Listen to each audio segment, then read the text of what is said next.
feed my sheep. Now we both know.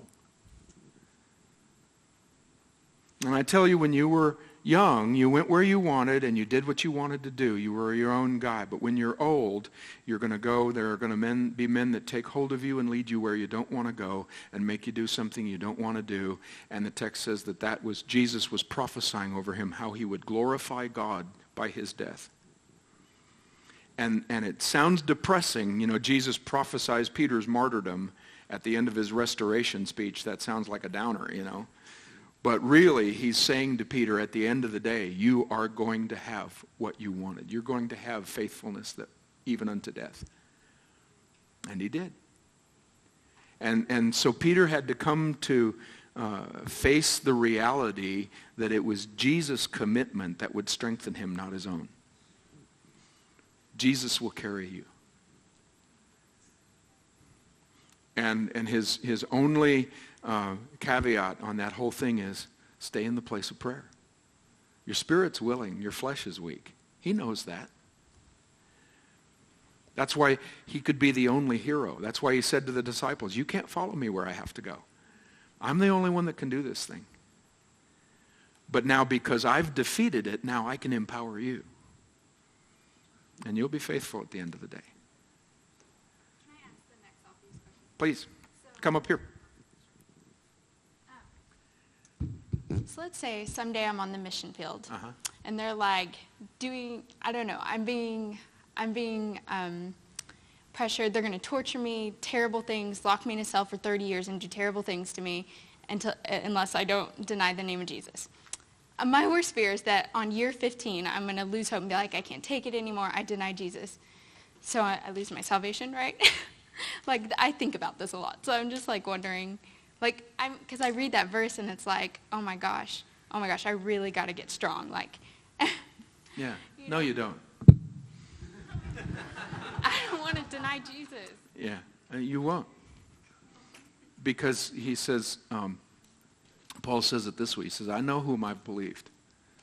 I know the one I've believed in, and that he is able to keep the things that I've committed to him against that day. He keeps you. You don't have to keep you. He keeps you. He will keep you in that place. Read St. John of the Cross, because St. John of the Cross, he was a little tiny Spanish monk. And he fell in love with Jesus, and he started to have incredible revelations of Jesus that were so astonishing and scandalous that he became an object of persecution in the Catholic Church. They said no one can know Jesus like that. It's too scandalous, it's too intimate. It's not right to use that kind of language to talk about the Lord. And so they threw him in prison and beat him. And he suffered long and hard. And all of his poetry, he's widely considered to be the greatest Spanish poet ever. Not just Christian poet, greatest Spanish poet ever. And all of his stuff was written in prison in a tiny little cell that had one little rectangular window that he was too short to look out of. And he would see the reflection of the sunlight come through that little tiny window and meditate on the glory of God. And he wrote poetry in that prison cell that has ignited the world of contemplative believers for 400 years. Freedom, absolutely. All right. I was wondering, I know there's 3 types of loves, esro, phileo, and agape, but I was wondering, to the fallen body, to our human nature, we will never be able to obtain or reach agape love to the fullest, because that's only God, correct? And so we are in phileo love, but we strive towards agape love in our lifestyle towards Christ. I was just wondering. That's the goal for us, because that's the promise of Jesus in his prayer in John 17. That's why he says, Father, here's what I want for them.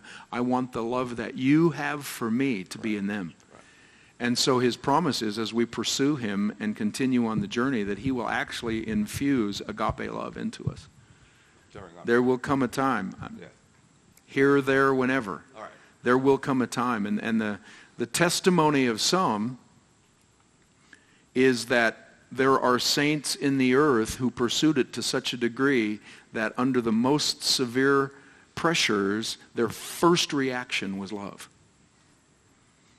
They actually got transformed into that place where their first response was love. They didn't have to step back and go find it someplace. Right. You know.